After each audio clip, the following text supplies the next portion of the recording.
A paz do Senhor, meus irmãos. Esta é a síntese da primeira lição do quarto trimestre de 2021. Sejam bem-vindos a mais um trimestre. Deixe seu like, curta e compartilhe. Estudaremos nesse trimestre a vida do apóstolo Paulo.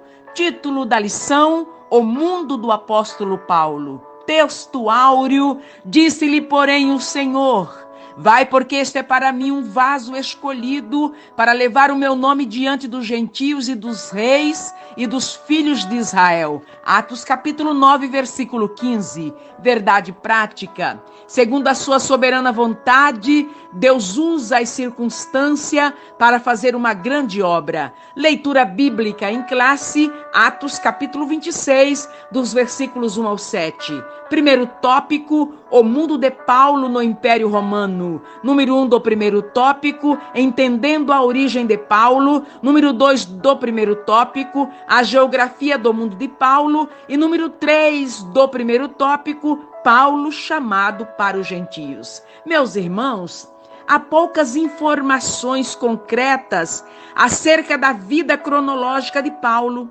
Não há data precisa, meus irmãos, do seu nascimento. O que verdadeiramente sabemos é que Deus, o Eterno, em sua infinita sabedoria e presciência, escolheu Saulo de Tarso e chamou-o. E já com os seus 33 a 35 anos de idade e convertido a Cristo, Paulo conscientizou-se de seu apostolado. Paulo, meus queridos, foi a maior expressão do judaísmo antes da sua conversão e tornou-se a maior expressão da igreja cristã após a sua conversão. Meus irmãos, geograficamente, naquele tempo, o mundo gentil estava sob o domínio do Império Romano e Paulo percebeu pelo Espírito Santo que havia excelentes possibilidades de avançar nas dimensões geográficas do Império.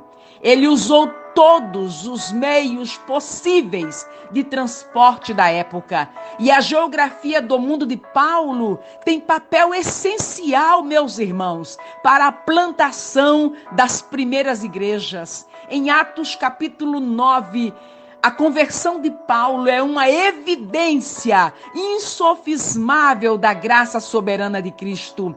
E depois da visão do próprio Cristo no caminho de Damasco, Paulo tornou-se o apóstolo mais influente do mundo de então. Paulo, meus irmãos, não se decidiu por Cristo. Na verdade, ele estava perseguindo Cristo.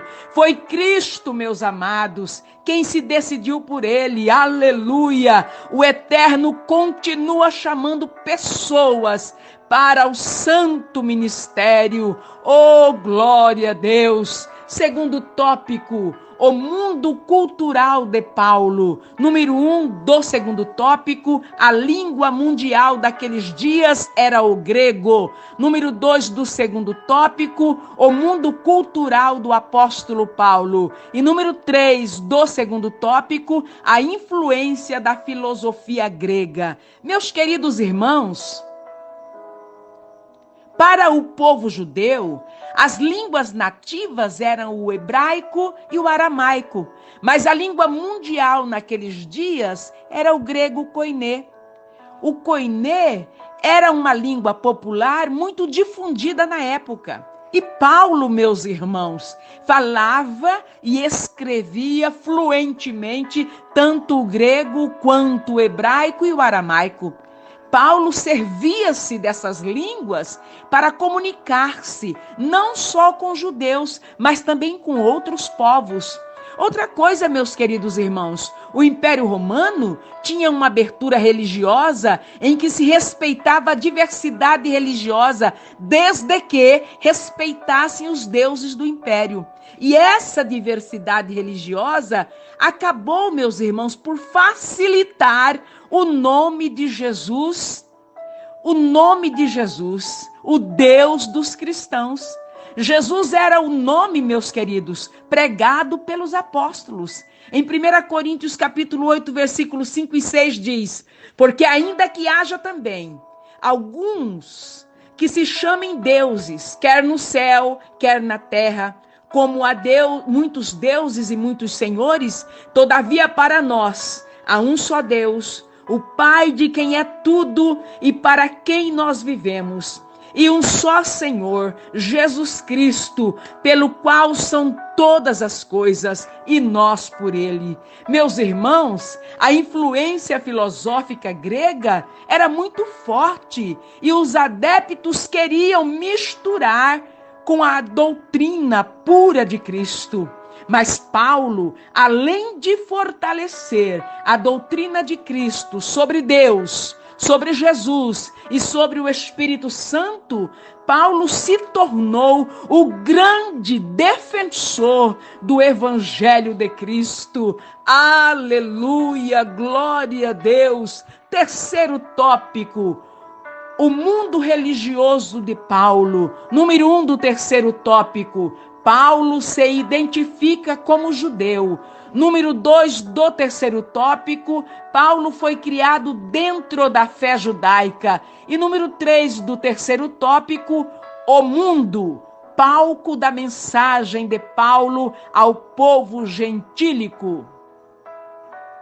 Meus irmãos, Atos capítulo 22, versículo 3 diz: quanto a mim, sou varão judeu, nascido em Tarso da Cilícia, mas criado nesta cidade, aos pés de Gamaliel, instruído conforme a verdade da lei de nossos pais, zeloso para com Deus, como todos vós hoje sois. Aqui vemos, meus queridos irmãos, com clareza que Paulo foi educado para ser um rabino, um líder do judaísmo. Paulo foi criado e educado na fé judaica. Era o maior sonho dos pais de Saulo vê-lo sendo educado em Jerusalém. Sabe por quê? Porque em Jerusalém se concentrava a história do seu povo, dos reis de Israel e dos grandes profetas. Meus queridos irmãos, o Eterno convocou, o Eterno chamou Paulo, porque ele tinha as características de quem seria capaz de romper fronteiras sociais, fronteiras culturais e fronteiras geográficas para dimensionar o Evangelho. O mundo dos gentios, meus irmãos, foi o palco que o Espírito Santo montou para que Paulo pregasse o nome de Jesus e estabelecesse novas igrejas por onde ele passava. Aleluia, glória a Deus. Eu quero concluir a síntese dessa lição dizendo: aonde Paulo chegava, os corações eram impactados com o Evangelho. Paulo pregou a tempo e a fora de tempo. Mas primeiro, meus irmãos, Deus trabalhou nele para depois trabalhar por intermédio dele. 1000 vezes glória, aleluia. Deus abençoe sua vida, Deus abençoe sua casa, Deus abençoe sua família.